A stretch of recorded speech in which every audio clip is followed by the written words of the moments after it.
In 2016, during the weekend, which is Friday, the employees at the Central Bank of Bangladesh were shocked when the printer that prints international transfer transactions printed out documents confirming a billion-dollar transfer from the bank's accounts.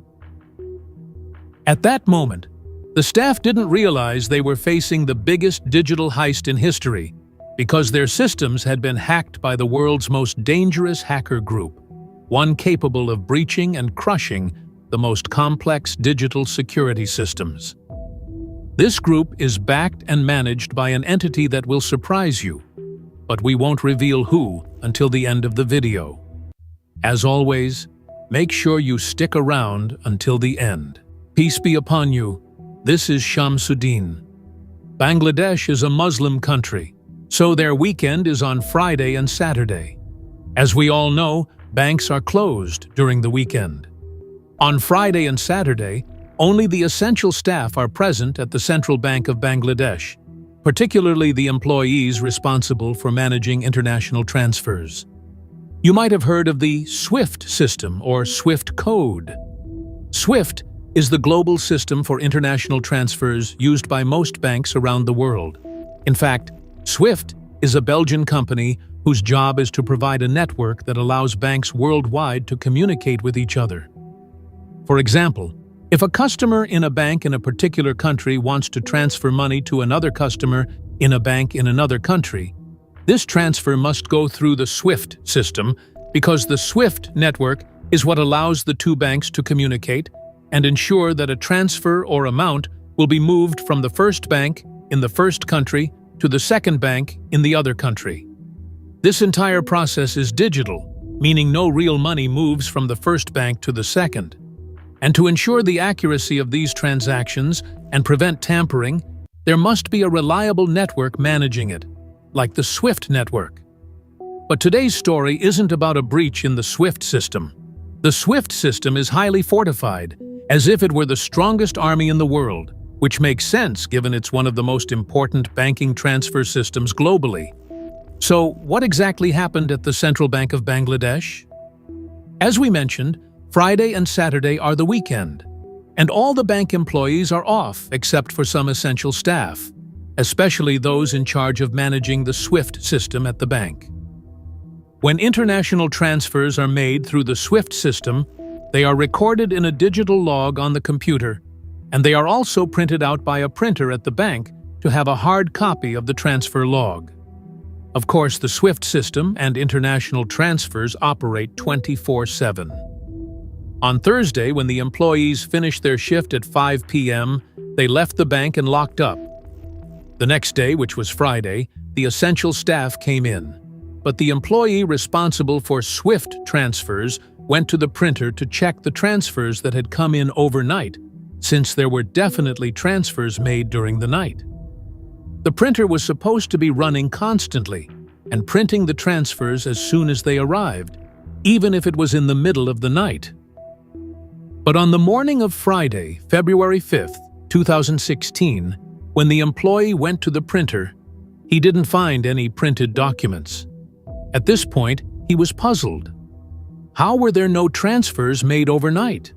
Where were the documents? Why didn't they print? Of course, besides the printed papers, there was also a digital log of the transfers on the computer, and the log seemed normal, with transfers showing that were made the previous night, and nothing suspicious about those transfers. It seemed like the issue was only with the printer, as it wasn't responding. They spent the whole Friday trying to fix the printer, but it still wouldn't respond or work. Eventually, the workday ended, and they left the printer, assuming it was just a technical glitch. Since they were backup staff, they couldn't fix it and had to wait until Sunday for the regular employees to return. The next day, Saturday, the staff returned, and the problem persisted. The printer still wasn't responding, but after several attempts, the printer suddenly started working. Immediately, it began printing all the transfers that had piled up from Thursday night until Saturday morning. The staff expected the printed papers to match the transfers they had in the digital log on the computer. But to their shock, among the transactions printed by the printer, There were 35 transactions that were not in the digital log on the computer. And the disaster is that the total value of these transactions amounts to $951 million, almost $1 billion. So where did these transfers come from? Why aren't they in the digital log? Why didn't they show up on the computer? These transfer requests were sent to the Federal Reserve Bank in New York. You might be wondering, what does the Federal Reserve have to do with this? And why New York? The Central Bank of Bangladesh has an account at the Federal Reserve, and that account holds billions. These billions are supposed to be part of the National Reserve belonging to the Central Bank of Bangladesh, meaning this money is literally part of the country's currency reserve. But where is it? It's in America because it's in dollars. Now, official transfer requests were sent from the SWIFT system in the bank to the Federal Reserve in New York to transfer $1 billion to different accounts, and all these accounts were in the Philippines. Naturally, the employees at the bank panicked at that moment. Who's responsible for these transfers? And how were they even made? But before answering those questions, they had to stop the damage. In their confusion, they quickly reviewed the transfer requests and discovered that 4 transfers totaling $81 million had already been executed. That amount had been sent to the Philippines. But there were still 31 transfer requests that hadn't been processed yet, which made up the bulk of the billion. So their mission now was to save the remaining amount and stop it from leaving their accounts at the Federal Reserve. They quickly tried to contact the Federal Reserve, but unfortunately, it was Saturday. And in America, Saturday and Sunday are weekends, so no one answered. Most likely, no one would respond until Monday. Afterward, the employees tried contacting SWIFT, the company responsible for the transfers, and the company immediately advised them to shut down their transfer system. Of course, to do that, the employees had to get approval from the head of the central bank. But when they called the manager, his response was, "No, we're not shutting down the system. Most likely, it's just a simple mistake that'll get corrected." The manager, unfortunately, didn't take the situation as seriously as he should have. But even if he had taken it as seriously as possible, it probably wouldn't have made a difference. Now, let me tell you why. The next day, which was Sunday, the central bank employees, along with the manager, returned to work because, as we said, their week starts on Sunday. But in America, it was still a weekend. The bank tried to reach out to the Federal Reserve, but it's likely the Federal Reserve wouldn't have stopped the 31 remaining transactions that hadn't been processed yet. The bigger problem was the $81 million that had already been transferred to accounts in the Philippines. They tried to contact the Filipino bank that received the transfers, but they didn't get a response because the Filipinos were on break for the weekend, which is Saturday and Sunday. And the bigger issue was that they were also off on Monday for Chinese New Year. You might be wondering, why do Filipinos celebrate Chinese New Year and take a holiday for it? The reason is that there are strong cultural ties between the Philippines and China. The bottom line is that the Bank of Bangladesh couldn't reach the Filipino bank until Tuesday. Here we start to see a very clever pattern used by the thieves or hackers. They carried out the theft on Thursday night, which is followed by Friday and Saturday, the weekend in Bangladesh. They stole from the U.S. Reserve, which has its weekend on Saturday and Sunday, and they transferred the money to a bank in the Philippines, which was off Saturday, Sunday, and Monday. The timing the thieves chose wasn't random.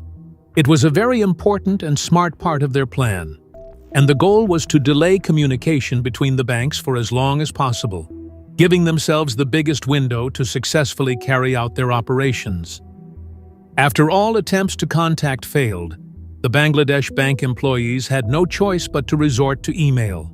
They sent emails to the Filipino bank, asking them to freeze the accounts where the money was sent, explaining in the emails that this money is ours, and we've been robbed, and that these funds were transferred illegally from our account. The management at the Central Bank of Bangladesh was at a loss. Time was passing, and they had no idea how to deal with this disaster. Bangladesh is one of the poorest countries in the world, and losing $1 billion would cause economic disasters. Before we continue and find out what happened after the theft, let's first understand how these hackers were able to breach the bank's transfer system. The hackers' target from the beginning was the Federal Reserve, because many countries keep part of their reserves in dollars with the Fed. But the Federal Reserve systems are super secure, almost impossible to hack, and the same goes for the SWIFT network. Like we mentioned earlier, it's an extremely secure system, so it's tough for hackers to breach it. But the weakest part of this network is the banks themselves, because each bank is responsible for its own internal security. This is where hackers can find the weakest security system to exploit. And more than likely, this would be in a poor country, like the Central Bank of Bangladesh, where they don't have the experts or the budget to strengthen their security like other countries do. Does that mean hacking into the Central Bank of Bangladesh's security was easy? Of course not. This hack didn't happen overnight. The hackers had actually breached the bank more than a year before pulling off the operation. During that year, they were monitoring the bank and its network in secret without anyone noticing their presence. And they spent that time studying the bank's internal systems until they fully analyzed and understood them. So, what steps did the hackers take to carry out this operation? The first step is what's known as social hacking or social engineering, which means studying and understanding the behavior and habits of the individuals they're targeting. In this age, the best tool hackers have for social engineering is social media. Now, most people have online accounts and share a lot of their personal information. The hackers took advantage of this. They gathered information on about 40 bank employees and then sent them emails pretending to be people they knew. Of course, the hackers got these names from the employees' social media accounts. They sent them emails that looked like job requests, usually saying something like, "Hey, employee's name, I'm looking for a job and I know you work at the bank. I was hoping you could help me find out if there are any openings. Here's my resume attached." Since the email came from someone they knew, even if only vaguely, the employee might download the attached file and open it. Obviously, the files the hackers sent contained viruses, but they looked like regular PDF resumes. When the files were opened, the virus installed itself on the computer. What's worse is that these emails were sent to the employees' work email addresses. So if someone downloaded and opened the file, they'd probably do it on their work computer. And that's exactly what happened. Several employees downloaded the file and opened it on their work computers. This is how the virus the hackers sent started spreading throughout the bank's computer network. This spread was completely secret, and even the employees who opened the file didn't suspect anything because what they saw looked like a normal resume file. The initial breach was more about human error than technical failure.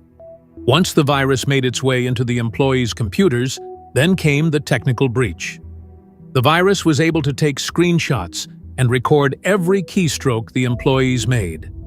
The hackers could even control the computer remotely. But at this stage, the hackers weren't attacking yet. They were still gathering information. Their ultimate goal was to reach the key computers in the bank, the ones that handled the international transfers. In any bank, the computers are connected through a single internal network, and even these internal networks usually have security measures in place. The device that links all the computers together is called a switch, which is where all the wires connect. Normally, these switches have specific security standards, especially in sensitive places like banks. But unfortunately, the switches in the Central Bank of Bangladesh had no security measures at all. They were cheap and weak. This made it relatively easy for the hackers to move from one computer to another within the bank.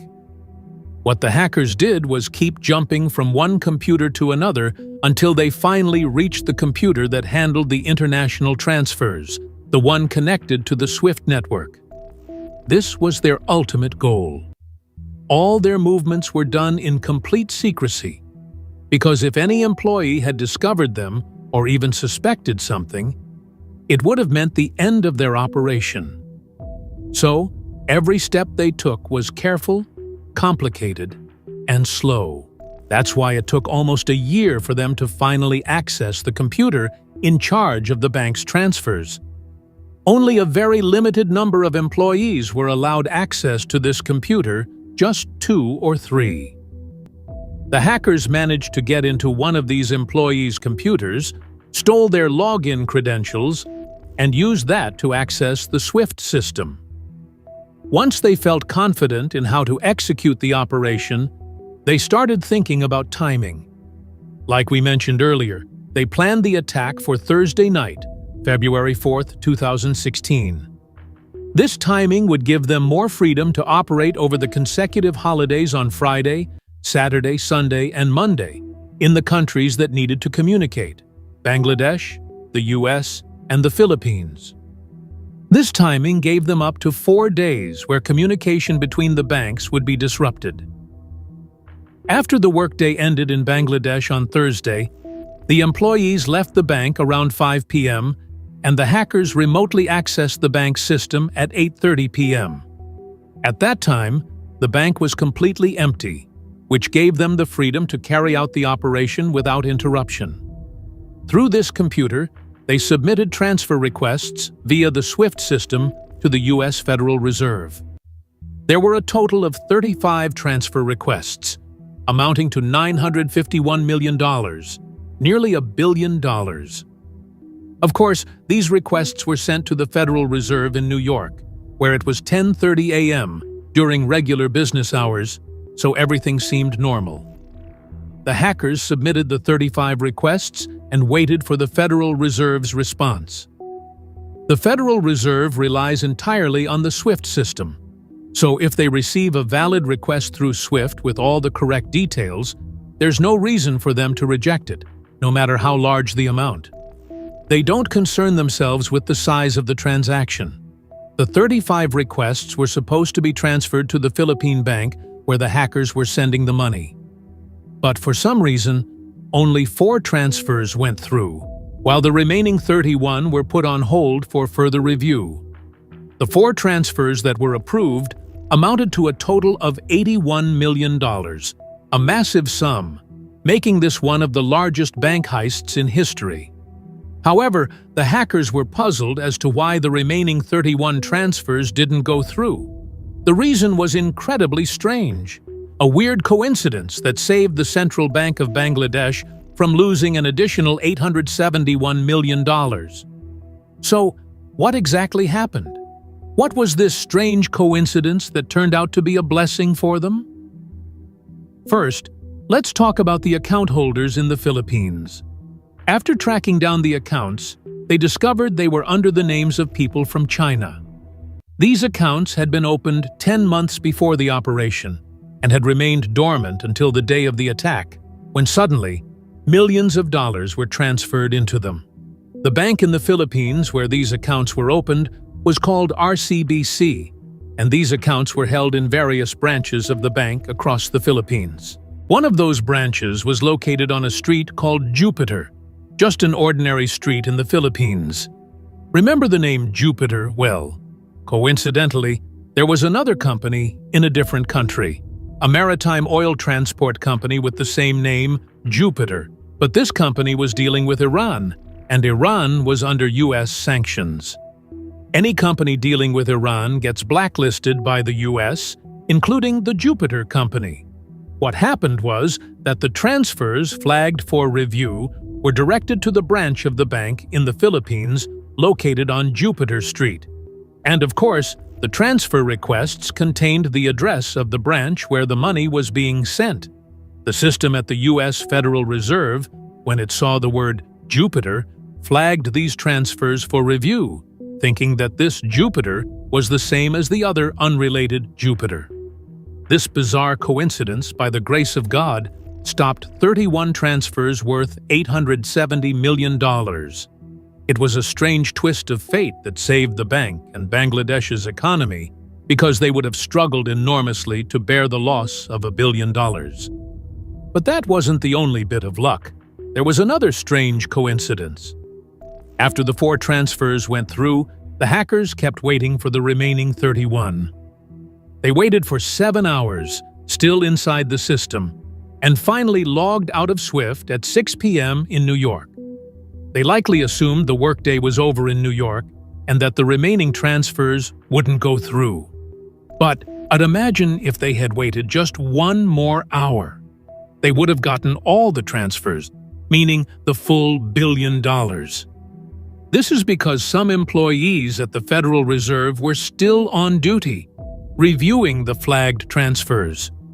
When they looked into the transfers coming from Bangladesh Bank and saw that the Jupiter Street in the Philippines had nothing to do with the Jupiter Company, they realized that the system had mistakenly flagged the transfers. So, they were supposed to let the transfers go through as usual.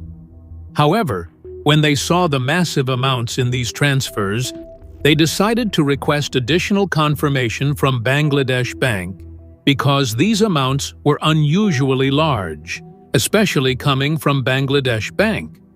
Why would they be sending all this money to the Philippines? So, they sent a message via the SWIFT system asking for confirmation from the bank. Are these transfers legit? Are these amounts correct? If the hackers had still been in the system, they could have easily responded through the SWIFT network and confirmed to the Federal Reserve that the transfers were valid. But by the grace of God, the hackers had logged out at just 1 hour before the Federal Reserve asked for confirmation on the transfers. Of course, before the hackers left, they deleted all the transactions from the digital logs, including the 35 they had processed, so the employees would have no idea what had happened when they arrived the next day. The hackers also knew about the printer that printed all the transactions as soon as they were processed. So they disabled the printer beforehand, since it was connected to the network they had already hacked. They installed a virus on the printer, shutting it down. When the few key employees who came to work on Friday, as we mentioned, found the printer wasn't working, it had no paper and wasn't printing. The digital logs on the computer didn't show any suspicious transactions, either because the hackers had deleted them, leaving only the regular daily transactions. At first, the employees didn't suspect anything and just thought the printer was malfunctioning. They didn't realize the scale of the disaster until the next day, Saturday, when they managed to get the printer working again, and suddenly it printed all the backlogged transactions, including the 35 the hackers had made, which shocked them as these totaled $1 billion and weren't reflected in the digital logs. The management of Bangladesh Bank and its employees tried contacting the U.S. Federal Reserve and RCBC Bank in the Philippines, but everyone was on holiday, so there was no response. Their only option was to send emails, especially to the Filipino bank, asking them to freeze the accounts that had received the $80 million. Up to that point, the bank's management didn't understand what had happened or how these transfers had been made through the SWIFT system.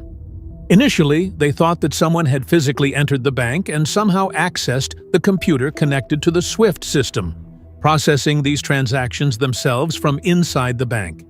So they reviewed the CCTV footage, which covered over 8 hours, watching it in full. The surprise was that the only person who appeared in the footage was the janitor. Up until that moment, they had no understanding or evidence that this was a hack, since there were no traces of the hackers, which, of course, speaks to their professionalism in covering their tracks. Meanwhile, on the other side, the thieves started moving as soon as the money landed in the Philippines. Let me tell you some details about their accounts in the Filipino bank. First off, all these accounts were opened using fake identities, and the person in the bank who allowed them to open these accounts was a branch manager named Maya Dagito. This manager was super cooperative with the thieves, not just helping them open the accounts, but even getting the cash ready for them. It seems like they had an agreement with her ahead of time to prepare large amounts of cash. As soon as the $80 million hit their accounts, This manager started preparing the largest amount of cash she could, to the point where she requested huge amounts of cash from nearby branches. By Friday, the end of the week, she managed to gather $22 million in cash in the local Filipino currency, which is pesos. Pesos are small in value, so $22 million in pesos is over 1 million individual bills, a massive amount of cash. She packed this cash into boxes, and bank employees witnessed her personally loading these boxes with some people into a large Lexus LX Land Cruiser. These people got into the car and drove off with the money. So now, the thieves had converted $22 million out of the $80 million into cash, leaving $59 million still in the bank. We'll talk about that $59 million later. Now, the question is, are the funds they now had in their hands considered legal? Can they just use it freely? The answer, of course, is no, because this money can be traced, as it all came from the same bank and has serial numbers. That's why they needed to launder the money, making it clean and untraceable. And this is another reason why they chose the Philippines, because the country has massive casinos where hundreds of millions flow every day, and none of these casinos are subject to financial oversight. So, what happened is that the thieves divided this money among a group of 10 to 15 people, all of them from China. These people were likely not part of the main team that pulled off the hack. They were hired hands. Their job was to take the money and go to the casino to start laundering it. Once they entered the casino, they'd exchange the cash they had for casino chips. Those little round tokens you see that look like coins but are made of plastic. This way, they turned the cash in their hands into casino chips. And when they returned the chips to the casino and cashed them out, they'd be given entirely different cash that couldn't be traced. Different from the money they had taken from the bank. And, of course, the casinos don't care where your money comes from, even if it's millions, especially in the Philippines, since no one monitors them financially. It wasn't unusual for foreign players, especially from China, to come in with large sums of money and gamble, especially at that time, which was during the Chinese New Year holiday. But the question now is, when they went in and gambled, how did they ensure they wouldn't lose the money? The simple idea was that they played amongst themselves. For example, 5 of them would sit at the same table, and no one else would join them at that table. Whether they won or lost, the money would stay within their group. The casino only took a 1-2% cut of the total money when they exchanged it for chips, which is the casino's profit. So, the percentage they lost was minimal compared to the fact that they were laundering the money. These people continued playing and laundering the money for several days. During these days, Bangladesh Bank was desperately trying to contact the Filipino bank. They finally reached them on Tuesday, after the Chinese New Year holiday ended, and the employees at RCBC Bank in the Philippines returned to work. From the start of the workday, Bangladesh Bank's management tried every possible way to get in touch with the Filipino bank's management. And imagine, they weren't able to reach a senior official at the Filipino bank until 5 hours into the workday.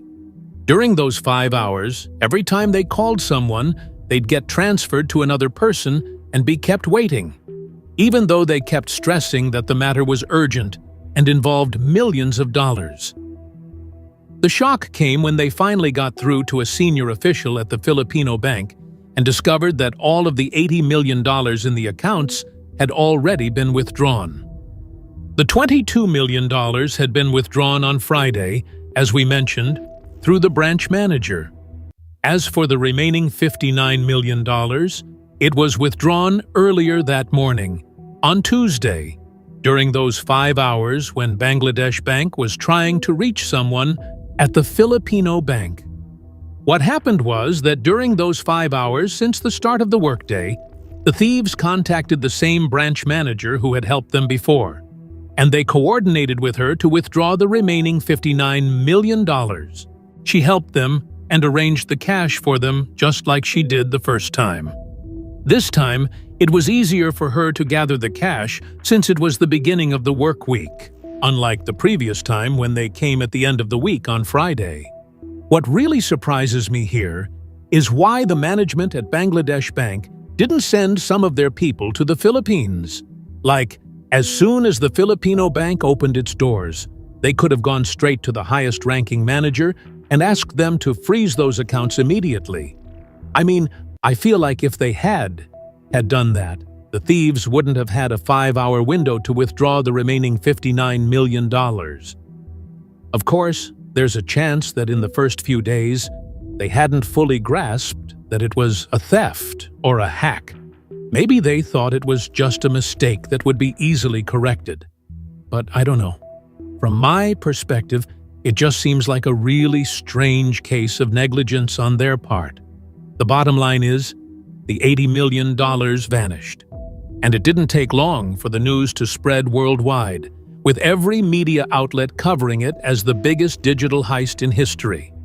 So, the question now is, who was behind this massive and complex operation? The investigation, of course, went on for a long time, and several security agencies from Bangladesh, the US, and the Philippines got involved. At first, they had no idea who these hackers were. Like we said, the hackers were erasing their tracks, but they couldn't erase everything. Some traces were left behind, but it took experts to dig them up. After security and technical experts examined the bank's data, they were able to extract some traces of the virus and malware the hackers had installed. They discovered a strong similarity between the malware used in the bank hack and the malware used in a previous hack against Sony in 2014. That hack on Sony was the biggest one they had ever experienced. It took down their networks, devices, and systems, hitting them really hard. The group responsible for that hack was known as the Lazarus Group. Why did the Lazarus Group hack Sony in 2014? Some of you might remember these events because it caused a huge stir at the time. Sony had made a movie called The Interview. It was a comedy, and the plot was about two journalists going to North Korea to interview their beloved, glorious leader, the cute and cuddly Kim Jong-un. Looks like I might be his next target. Anyway, like I said, the movie was a comedy and portrayed Kim Jong-un in a mocking way. The real Kim Jong-un got angry, and there were a lot of threats from North Korea towards Sony, demanding that they pull the movie, or else there would be problems. And indeed, the movie was banned from showing in most theaters worldwide because of these serious threats to bomb the theaters or even shoot them up. But people, especially online, demanded the movie be released, so Sony went ahead and released it, making it available for purchase or streaming online. The Lazarus Group completely took down Sony's systems. It said that employees that day had to write everything by hand, like they went back 50 years. On top of that, tons of files and emails were leaked, thousands of them, between employees, managers, and even celebrities working with Sony. Some of these emails contained scandals and other bad stuff. It's pretty clear that this hacker group, called Lazarus, is linked to North Korea and probably has direct ties to the regime there. We don't know exactly what their situation is. Like, are they employees working a 9-to-5 in North Korea? Or are they mercenaries hired by the North Korean government to work for them? But what's certain and obvious is that the Lazarus Group is backed and run by North Korea. They found specific code inside the malware on the Bangladesh Bank systems that matched exactly with the code used in the Sony hack. Tech and security experts say that this kind of code match can only happen if it's the same people behind both attacks. In other words, it's like handwriting. If you see two pieces of handwriting side by side, you can tell if it's written by the same person or different people. This means that the Bangladesh bank hack was done by the Lazarus Group and North Korea. And now it all starts to make sense. The complexity, the scale of the whole thing, from the hack that went on for a year, to the bank accounts in the Philippines, to the money laundering. This isn't the work of some small group. The involvement of China and the Chinese participants in the money laundering makes even more sense, given that China is North Korea's biggest supporter, and they have the best relationship. Plus, they share a border.